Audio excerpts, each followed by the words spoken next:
안녕하세요. 최근 기가 막힌 경험을 한 남자입니다. 평소 저희 아버지께서 이곳에 올라오는 사연들을 종종 들으시면서 울고 웃고 하시더라고요. 뭐가 그렇게 재밌길래 매일같이 듣는 건가 궁금해서 저도 몇 번 들어봤었는데 웃긴 사연들부터 시작해서 감동적인 사연들, 화나는 사연들까지 다양한 이야기들이 있더라고요. 저처럼 젊은 사람을 비롯해서 저희 아버지 세대까지 사연을 보내시는 나이대도 다양하고요.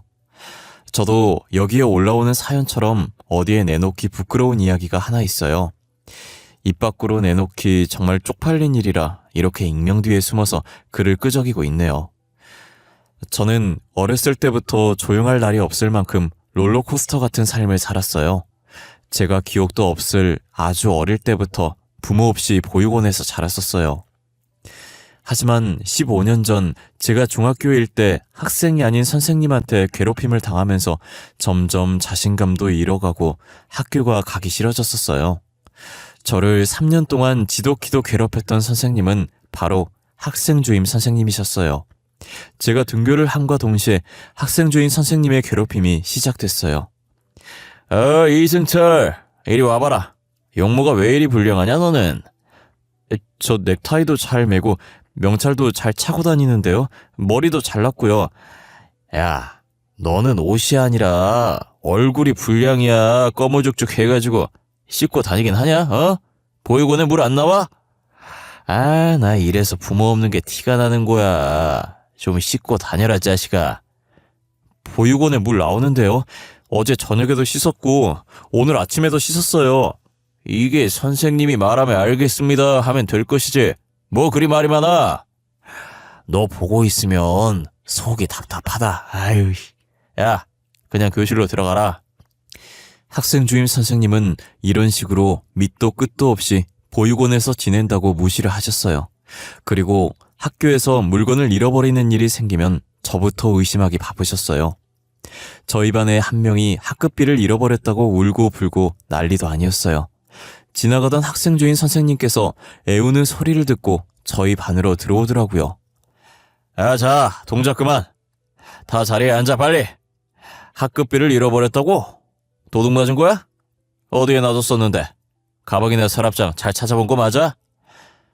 제가 분명히 집에서 나올 때 학급비를 가방 안에 놓고 왔는데 지금 찾아보니까 없어요. 야, 누구야? 누가 친구 학급비 훔쳤어? 이승철, 너 아냐? 선생님, 저 아니에요. 왜 저부터 의심하고 그러세요? 저는 제 자리 근처에도 안 갔어요. 화장실 갈 때 말고 일어난 적도 없는데 제가 어떻게 돈을 훔쳐요? 여기서 너 말고 이런 짓 할 애들이 어딨어? 부모님들한테 다 용돈 받을 텐데 여기서 돈 없는 애 너밖에 없잖아. 매점 가고 싶어서 훔친 거 아니야? 하여튼 부모 없는 애들은 이래서 안 돼. 저 아니라니까요? 저 진짜 아니에요. 제 가방 뒤져보세요. 저 진짜 아니니까요. 학생 주임 선생님은 가방 뒤져보라는 제 말에 제자리로 와서 가방을 뒤집어 올리더니 제 책상 위로 가방을 털더라고요. 제 가방에 있던 짐들이 모두 책상으로 떨어진 그때 다른 반 애가 문을 열고 들어오더니 흰 봉투를 학급비 잃어버린 애한테 건네는 거예요. 야, 너가 방금 빌려준 책에 이거 있더라. 학급비라고 적혀있던데 너가 찾고 있을까봐 발견하자마자 왔어. 중요한 건데 잘 좀 챙겨라. 이게 왜 거기 있지? 아, 맞다. 내가 그냥 가방에 넣으면 구겨질까봐 교과서 안에 넣었었는데 깜빡했네. 진짜 고마워. 안 그래도 찾고 있었거든. 다른 반 친구와 학급비 잃어버린 친구의 대화에 다른 아이들이 일제히 저를 불쌍하다는 듯이 쳐다봤고 학생 주임 선생님은 제게 미안하다는 말도 없이 찾아서 다행이라면서 반을 나가더라고요. 자신의 실수로 이런 사단이 벌어졌는데 그 친구는 제게 미안하다는 말도 하지 않았어요. 그게 당연한 일이었고 이미 너무 익숙해서 묵묵히 가방에 제 물건들을 다시 담았어요. 저는 선생님의 무시로 인해 학교 친구들에게까지도 무시를 당하고 있었거든요. 선생님이든 친구들에게든 무시당하고 따돌림을 당하면서 30년 같은 3년을 보냈어요. 중학교 졸업하면서 다시는 학생 주임 선생님을 보지 않아도 된다는 생각에 너무 좋았어요. 고등학교도 일부러 중학교랑 최대한 멀리 떨어진 곳에 갔어요. 저를 아는 사람이 아무도 없는 고등학교에서 새 출발을 했어요. 친구도 새로 사귀면서 즐거운 학창 시절을 보내고 있을 때였어요. 여느 때처럼 학교에 가서 수업을 듣고 하교를 했는데 보육원 앞에 고급차가 하나 세워져 있더라고요. 또 한 명의 친구가 입양을 가나 혼잣말을 하면서 보육원에 있는 조그만 운동장 같은 마당을 가로질러 가고 있었는데 누군가 제 쪽으로 달려오더니 저를 껴안는 거예요. 승철아, 잘 지냈어? 우리 아들 너무 보고 싶었어. 엄마가 너무 늦었지? 늦게 와서 미안해. 엄마요? 진짜 엄마예요? 저희 엄마 맞아요? 왜 이제 왔어요? 저 왜 보육원에 버린 거예요? 왜 그린 거예요, 왜? 엄마가 미안해. 엄마도 잃어버린 줄 알았다가 얼마 전에 너가 여기 있다는 걸 알았어. 우리가 형편이 좋지 못했거든. 그래서 할머니가 우리 힘들까봐 보육원에 널 맡기셨던 것 같아. 할머니께서 죽기 전에 너가 여기 있을 거라고 말해주더라고. 승철아, 우리가 정말 미안해. 더 일찍 찾아왔어야 했는데 이제야 찾아와서 너무 미안해. 날마다 부모님을 원망했어요. 왜 나를 여기에 버렸을까? 왜 나를 데리러 오지 않으실까? 그래도 지금이라도 와주셨으니 됐어요. 저를 다시 찾아주셔서 감사해요. 알고 보니 아직 걸음마도 떼지 못한 저를 보육원에 버리신 건 친할머니셨어요. 당시 부모님은 찢어지게 가난했었는데 저까지 보살필 돈이 없으셨던 거예요. 그래서 친할머니께서 잃어버렸다고 거짓말치고 저를 보육원 앞에 놓고 가신 거죠. 지금은 사업으로 성공을 해서 집안 형편이 좋아졌고 할머니께서 유언으로 제가 있는 곳을 알려줘서 장례식 마치자마자 바로 달려왔다고 하시더라고요. 저는 할머니께서 저를 버렸다는 걸 둘째치고 다시 부모님께서 저를 찾아왔다는 기쁨에 눈물이 났어요. 그동안 부모님 없다고 무시받으며 살았었는데 더 이상 무시받지 않아도 된다는 생각부터 들었거든요. 저희 부모님은 먹고 사느라 바빠서 저 말고 다른 아이를 낳지 않았어요. 자식이라곤 저 혼자였고 보육원에 보낸 미안함 때문에 하고 싶은 거 다 해주시려고 하셨어요. 승철이 꿈이 뭐야? 하고 싶은 거 없어? 고등학교 졸업도 얼마 안 남았잖아. 지금부터 졸업하면 뭐 할지 생각해봐야 할 때 아닌가? 딱히 하고 싶은 건 없어요. 그래도 굳이 생각해보자면 미술을 배워보고 싶긴 해요. 학교에서 말곤 배워본 적이 없는데 선생님이 제 그림 보시더니 미술 쪽으로 가보는 게 어떠냐고 하시더라고요. 그래? 우리 아들 그림 잘 그리나 보네. 미술 한번 배워볼래? 한국에서도 배워도 되지만 엄마는 프랑스 쪽으로 추천해주고 싶은데 프랑스에서 대학도 다니고 말이야. 저는 좋아요. 저 아직 해외 한 번도 안 가봤는데 괜찮을까요? 프랑스 가더라도 말이 통해야 공부도 하고 일상생활을 할 수 있잖아요. 남은 기간 동안 열심히 배우면 되지. 그리고 가서 부딪혀보면 자연스럽게 늘게 되어 있어. 그래도 너 영어는 어느 정도 하잖아. 거기 사람들도 영어로 하면 알아들을걸? 그래도 영어랑 프랑스어는 다르죠. 프랑스어를 가면 프랑스어를 쓰는 게 예의죠. 그럼 가기 전에 프랑스어 배우자. 엄마가 당장 학원 등록해줄게. 저는 프랑스어 학원을 다니다가 어차피 가야 할 거 빨리 가자는 생각에 20살 되고 바로 군대에 갔어요. 그리고 전역하자마자 부모님의 지원을 받아 프랑스로 유학을 갔고 본격적으로 미술을 배우게 됐어요. 부모님께서 필요할 때마다 돈을 보내주셔서 프랑스에 있는 동안은 돈 걱정은 딱히 안 했던 것 같아요. 그렇게 6년의 유학 생활을 마치고 한국으로 돌아와 어느 미대에 교수로 재직하고 있었어요. 교수 생활한 지도 어느덧 4년을 향해 가고 있었고 어느 정도 나이가 차니 슬슬 결혼 얘기가 나오더라고요.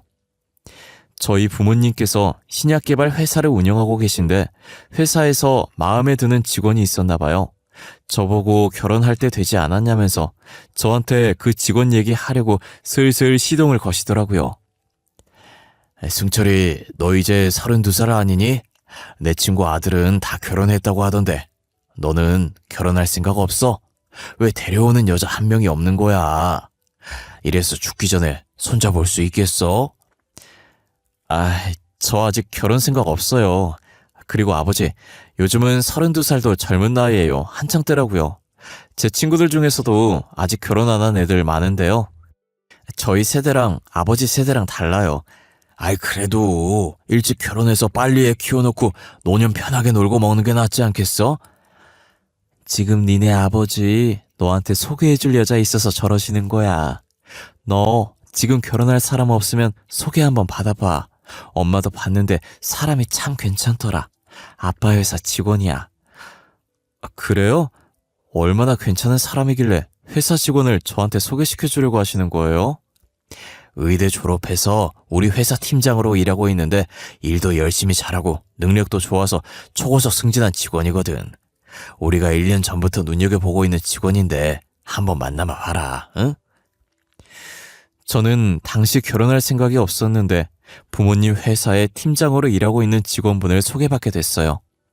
저도 직접 만나보니 저희 부모님이 왜 이렇게까지 며느리로 들이려고 하는지 알겠더라고요. 아무래도 자신이 일하는 회사 대표의 아들을 소개받으니 어색한지 손을 가만히 있지 못했었는데 제가 회사 다닐만 하냐고 하자 눈을 엄청 반짝이는 거예요. 자신의 일에 대해 자부심이 있고 누구보다도 만족하는 사람 같아 보였어요. 그런 열정적인 모습이 너무 의외였고 매력적이더라고요. 역시 부모님도 괜한 사람을 소개시켜주지 않았다고 몇 번 더 만나보기로 했어요. 그러다 연애를 시작하게 됐고 평생을 함께하자며 결혼을 약속하게 되었습니다. 처음 처가에 인사드리러 갔을 때 장인어른이 바빠서 장모님밖에 못 봤었거든요. 그 뒤로도 장인어른을 볼 기회가 없어서 못 보다가 상견례 날 처음 보게 되었어요. 제가 부모님을 모시고 상견례장에 들어섰는데 어렸을 때 저를 괴롭혔던 학생주임 선생님이 아내 옆에 앉아 있는 거예요. 저는 놀라서 순간 흠칫했고 장인어른도 저를 알아보고 놀라더라고요. 학생주임 선생님? 선생님이 여기에 왜 계신 거예요? 언제적 학생주임이냐? 나 이제 교감이야. 교감된 지 벌써 5년이 지났다 임마. 근데 너야말로 여긴 어쩐 일이냐? 설마. 에이, 아니지. 너가 우리 딸 신랑 될 사람이야? 그렇긴 한데 설마 선생님이 지희 아버지이세요? 그래, 내가 지희 아비 되는 사람이다. 아니, 어째 이런 일이 다 있지? 너 부모님 안 계신 거 아니었어? 중학생 땐 보육원에서 지냈었잖아. 선생님이야말로 언제적 얘기를 하시는 거예요. 저 부모님 다시 찾은 지가 언젠데요. 아, 그러냐? 야, 잘 됐네. 진짜 잘 됐다. 축하해, 어? 여기서 이렇게 만나니까 느낌 이상하다, 야, 어? 이제 사위랑 장인들 사이인데 우리 지난 날은 다 잊고 잘 살아보자. 철없는 우리 딸 잘 부탁한다잉. 비록 저한테 막했던 선생님이었지만 자기 딸은 많이 아끼는 듯 했어요. 솔직히 저를 괴롭혔던 선생님이 제 장인어른이 된다는 게 마음에 안 들긴 했지만 좋은 날 망칠 수 없으니 그냥 넘겼어요. 제가 여자친구랑 결혼하는 거지 장인어른이랑 결혼할 게 아니잖아요. 옛날 일 계속 잡고 있는 것도 속 좁은 사람처럼 보일 것 같아서 아무렇지 않게 대했던 것 같아요. 다행히 상견례는 화기애애한 분위기로 끝이 났고 결혼 준비도 속전속결로 진행됐어요. 제가 분가를 해서 살기도 했고 장인어른 학교가 지방에 있어서 주말에만 서울로 올라오셔서 마주칠 일이 잘 없다는 게 그나마 다행이었어요. 저는 이대로 가족 행사 때 말곤 장인어른을 볼 일이 없을 줄 알았어요. 하지만 결혼을 하고 몇 달 뒤 장인어른이 교수실에 찾아와서 제게 여자를 소개시켜주는 거예요. 그것도 아내에게 절대 말하지 말라고 하면서 말이에요. 아, 이서방, 바쁜가? 내가 자네한테 소개시켜줄 사람이 있는데 말이야. 다름이 아니라 애가 우리 친척 조카인데 미술이 배우고 싶다더라고. 믿을 사람이 자네밖에 없어서 이렇게 찾아오게 됐어. 미술이요? 나이가 어떻게 되는데요? 학원에 보내도 되지 않아요? 애 가정 형편이 좋지 못해서 학원에 보내질 못해. 그래서 염치 없지만 자네한테 부탁하러 왔어. 너가 능력도 있고 하니까 미술 좀 가르쳐줬으면 하는데 이제 곧 대학생이고 이서방 학교 다닐 예정이더라고. 아, 저희 학교 학생 되는 거예요? 원래 교수가 학생을 따로 불러서 가르쳐주는 건 안 되는데 괜한 오해 살 수도 있고요. 입학하고 제가 담당 교수가 되면 그땐 도움을 드릴 수도 있긴 해요. 그런 방법밖에 없는 거야? 가족이라도 안 되는 거야? 예, 죄송해요. 저도 위험을 감수하면서까지 가르쳐 주는 건 아닌 것 같아요. 일단 입학하고 제가 담당 교수로 배정되면 그때 조언도 해주고 많이 챙겨주도록 할게요. 그래? 고마워. 그리고 내가 조카 데리고 자네한테 왔다는 건 우리 딸한테 비밀이다. 바쁜 사람 붙잡아둬서 미안하고 추석 때 얼굴 보자. 나는 간다. 처음엔 저도 어찌할 방법이 없어서 장인어른과 장인어른의 조카를 돌려보냈어요. 아무리 가족이라고 해도 엄연히 저와는 모르는 사이인데 괜히 부탁 들어줬다가 제 교사 생활을 망칠 수 없잖아요. 그래도 다행이라고 해야 할지 입학하고 나서 보니 제가 조카의 담당 교수가 되었더라고요. 그래서 제가 가르쳐줄 수 있는 선에서 아낌없이 가르쳐줬어요. 어쩌다 보니 교수와 학생이 아닌 친척 사이로 사석에서 밥도 먹고 커피도 마시게 됐어요. 아무래도 공통 관심사가 미술이다 보니 저희의 대화는 보통 미술 얘기가 주였고 제가 직업병인 건지 계속 조카의 그림에 피드백을 해주고 있더라고요. 저는 다른 화가들의 전시회를 다니다 보면 대충 감이 온다고 전시회 가는 것을 추천해줬어요. 그 말을 하고 며칠 뒤 조카가 교수실에 들어와서 티켓 2장을 제게 내밀더라고요. 무슨 티켓인가 싶어서 받아들고 확인해보니 전시회 티켓인 거예요. 전시회 티켓? 이걸 왜 나한테 줘? 내가 전시회 다니면 좋다고 해서 예매한 거야? 잘했어. 친구들이랑 전시회 보다 보면 앞으로 어떻게 해야 할지 감이 올 거야. 아니요, 저 교수님이랑 보려고요. 교수님도 모든 화가의 그림을 다 보진 않았을 거 아니에요. 저분 그림 보신 적 있으세요? 없으시죠? 그러니까 저랑 같이 보러 가요. 이분 그림 본 적 없긴 하지. 그래 뭐 나도 요즘 새로운 그림법 연구하려는데 잘 됐네. 요즘 트렌드는 어떤지도 좀 확인할 겸 같이 가자. 전시회 몇 년 만에 보는 건지 모르겠네. 저는 조카가 준 티켓을 받아들고 같이 전시회장으로 향했어요. 5년 만에 전시회에 가봤는데 확실히 트렌드가 많이 바뀌어 있더라고요. 저는 정말 전시회 가서 딴 생각 안 하고 어떤 기법으로 그림을 그려볼까 하는 생각만 했던 것 같아요. 그날도 조카랑 그림 얘기만 엄청나게 한 것 같아요. 그렇게 전시회를 다 보고 집으로 돌아오니 아내가 씩씩거리면서 제 쪽으로 오더라고요. 그러더니 손에 들고 있는 사진을 제 얼굴에 던지는 거예요. 이 기집애 누구야? 당신 옆에 붙어있는 불려시 같은 애 누구냐고! 아니, 당신이 이 사진을 왜 들고 있어? 표정은 또 왜 그래? 그런 거 아니야. 당신이 생각하는 그런 거 아니야, 진짜. 당신, 나 못 믿어? 떡하니 이렇게 여자랑 다정하게 사진이 찍혔는데 내가 당신을 어떻게 믿어? 괜히 찔려서 이러는 거 보니까 진짜 이 기집애랑 뭐가 있긴 한가 보네. 결혼한 지 얼마나 됐다고 벌써 바람질이야? 당신 이런 사람이었어? 그래? 진짜 아니야. 당신이 오해하고 있는 거야. 절대 바람 같은 거 안 폈어. 나 진짜 맹세할 수 있어. 도대체 어디서 이런 사진을 받은 거야? 내 대학 동기가 전시회 갔다가 네 얼굴 보고 내 남편인 것 같다면서 찍어 보내줬다. 왜? 바른 대로 말해. 안 그럼 이 기집애 상간녀 소송 걸어버릴 거니까. 그리고 당신이랑도 이혼할 거야. 장인어른이 말하지 말라고 했는데 사실 그 여자 장인어른 먼 친척 조카야. 저번에 장인어른이 나한테 와서 조카가 미술 배우고 싶어 하는데 믿을 사람이 나밖에 없다고 부탁하더라. 무슨 소리야? 말이 되는 소리를 해. 겨우 지어낸 게 우리 아빠 먼 친척 조카냐? 어떻게 장인어른을 파냐? 나 저 얼굴 오늘 처음 봐. 우리 가족 중에 저런 얼굴 없다고. 당신이야말로 무슨 소리 하는 거야? 장인어른이 나한테 친척 조카라고 했어. 제가 억울하다는 표정으로 목에 핏대까지 세우며 말을 하자 아내도 이 정도면 진짜 억울할 것 같다면서 겨우겨우 제 말을 믿어주는 눈치더라고요.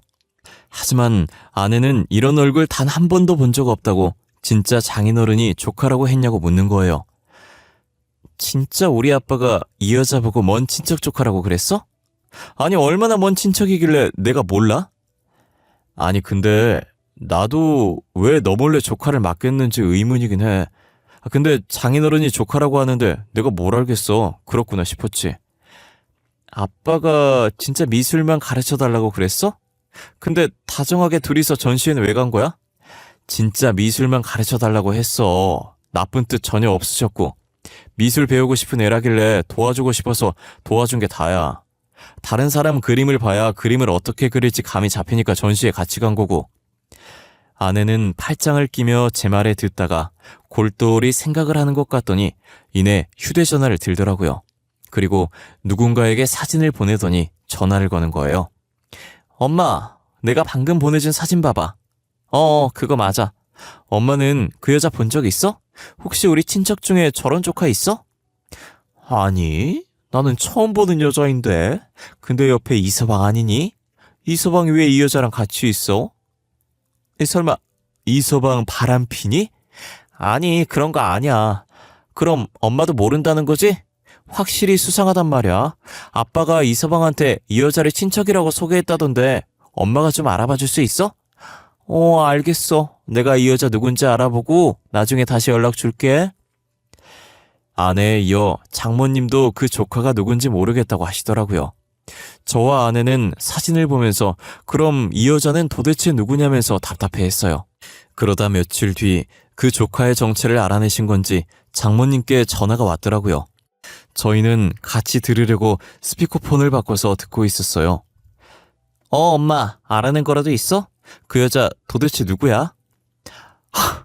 아이, 내가 너무 어처구니가 없어가지고 혹시나 몰라서 네 아빠 집에 왔을 때 몰래 지갑 뒤졌거든? 근데 지갑 안에 접어놓은 사진이 있는 거야. 그래서 펼쳐보니 그 여자랑 찍은 가족 사진이더라. 뭐? 가족 사진? 그게 무슨 소리야? 그럼 그 여자랑 아빠가 불륜이라는 거야? 아니, 그 기집애가 네 배다른 동생인가 봐. 내 나이 정도 되어 보이는 여자도 하나 있더라. 그 여자랑 바람났나 보지. 도대체 몇 년이나 우리를 속인 거야? 알고 보니 장인어른은 학교가 지방에 있어서 장모님과 결혼하고 쭉 주말 부부로 지내게 되었는데 서울에 살고 있는 장모님 몰래 지방에서 상간녀와 살면서 두 집 살림을 하고 있었어요. 한마디로 평일엔 상간녀와 있고 주말엔 장모님과 있었던 거예요. 장모님에게도 아내에게도 늘 한결같던 사람이라 아무 의심을 하지 않았던 겁니다. 이때까지 내가 그딴 놈이라 살았다는 게 너무 치욕스러워. 내 인생이 너무 쪽팔려. 나 더 이상 네 아빠랑 같이 못 살아. 이혼할 거야. 이미 이혼할 거라고. 네 아빠한테 말해놨어. 잘했어. 이혼해. 나도 아빠가 그런 사람인 줄 몰랐네. 정 떨어져 진짜. 그동안 우리한테 다정하게 대했던 거 다 연기였던 거야? 진짜 소름 끼쳐.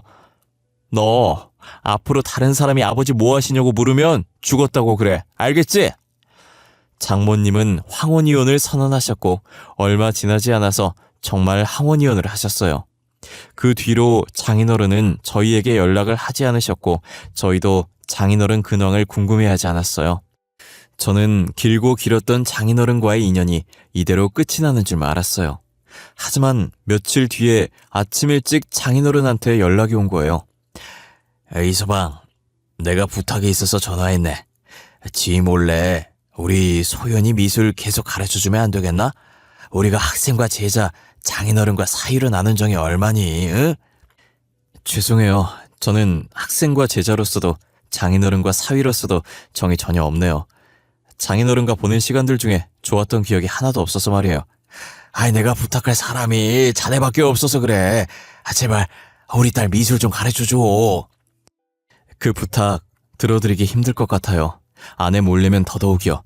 저 다시는 아내한테 오해 살 일 하고 싶지 않아요. 이만 끊겠습니다. 장인어른이 저한테 왜 전화했나 했더니 자기 딸 교육을 계속 해달라고 전화를 한 거더라고요. 어쩜 사람이 염치가 저렇게 없는지 얼굴에 철판을 몇 개를 깔아야 저런 용기가 생길까요? 제가 장인어른과 무슨 정을 나눴다고 학창시절 얘기를 꺼내는지 모르겠어요. 역시 밟은 사람은 기억 못하고 밟힌 사람만 기억한다더니 그 말이 정확했어요. 자기가 제게 했던 짓을 기억하면 절대 저렇게 말 못할 거예요. 저는 너무 괘씸해서 장인어른한테 전화 왔었다고 아내에게 다 말해버렸어요. 아내는 제 말을 듣고 곧바로 전화를 걸었고 그 자리에서 장모님께 다 말했어요. 장모님은 당장 지방에 내려가서 장인어른 머리털 뽑아버릴 거라고 화내시더라고요. 진짜 빈말이 아니셨는지 지금 장인어른께 가고 있다고 연락이 온 거예요. 혹시나 장모님이 심하게 해서 되려 안 좋은 일에 휘말리실까봐 저희도 어머니를 따라 나섰어요. 3시간 거리를 달려서 장인어른이 근무하시는 학교에 도착했고 장모님은 벌써 안으로 들어가고 계시길래 아내와 저도 불이 나게 뛰어들어갔어요. 화난 장모님은 망설임도 없이 교무실로 들어섰고 장인어른 나오라고 고래고래 소리를 질렀어요. 장모님 목소리에 장인어른이 헐레벌떡 뛰어오더라고요. 장인어른이 장모님 앞에 오자마자 장모님은 있는 힘껏 장인어른의 뺨을 때렸어요. 그래. 네가 아직 정신을 못 차렸지? 2집 살림에서 우리 가정 파탄낸 것도 모자라서 우리 사위한테 밖에서 나온 자식을 부탁해? 네가 제정신이야? 여보, 밖에서 얘기해. 학교에서 지금 이게 무슨 짓이야? 사람들 다 쳐다보잖아. 다 쳐다보라지. 그래도 네가 한 짓이 쪽팔린 짓이라는 거 알긴 아나 봐. 내가 그냥 곱게 나가줄 줄 알았어? 천만에. 넌 좀 당해봐야 돼. 장모님은 그러고 교무실을 나가더니 어디론가 가시는 거예요. 저와 아내는 놓칠세라 다른 선생님들께 죄송하다고 하고 장모님을 뒤쫓아갔어요. 장모님이 도착한 곳은 다름 아닌 교장실이더라고요. 교장실 앞에서 심호흡 한번 하시더니 그대로 문을 열고 들어가시는 거예요. 당연히 갑자기 들어온 장모님을 보고 교장 선생님께서 놀라셨고 장모님은 아랑곳하지 않고 교장 선생님 앞에 사진 2장을 펼쳐놓으셨어요. 그리고 주머니에서 종이 하나를 더 꺼내더니 같이 펼쳐놓는 거예요. 무례하게 말도 없이 들어와서 사진 2장이랑 가족관계 증명서 내미는 건 무슨 경우입니까? 잠시만, 이거 저희 교감 선생님 아닌가요? 이것도 교감 선생님. 이게 뭔가요? 안녕하세요, 교장 선생님. 제가 이 학교 교감 선생님 안사람 되는 사람입니다. 인사가 너무 늦었네요. 그리고 무례했다면 죄송합니다. 제가 급히 드릴 말씀이 있어서요. 교감 선생님 안사람이라뇨? 제가 알고 있는 사람과 전혀 다른 사람인데요? 그렇겠죠. 그동안 교장 선생님께서 소개했던 여자는 그 사람 내연녀였어요. 제가 본 척고요. 무슨 상황인지 대충 아시겠죠? 거기 가족 사진이랑 가족관계 증명서 보시면 아시겠네요. 예, 무슨 상황인지 아주 잘 알겠네요. 그러니까 교감 선생님이 2집 살림을 했다 이 말이죠? 예, 바로 그겁니다. 과연 2집 살림을 하는 사람 밑에서 자라나는 새싹들이 뭘 보고 배울 게 있을까요?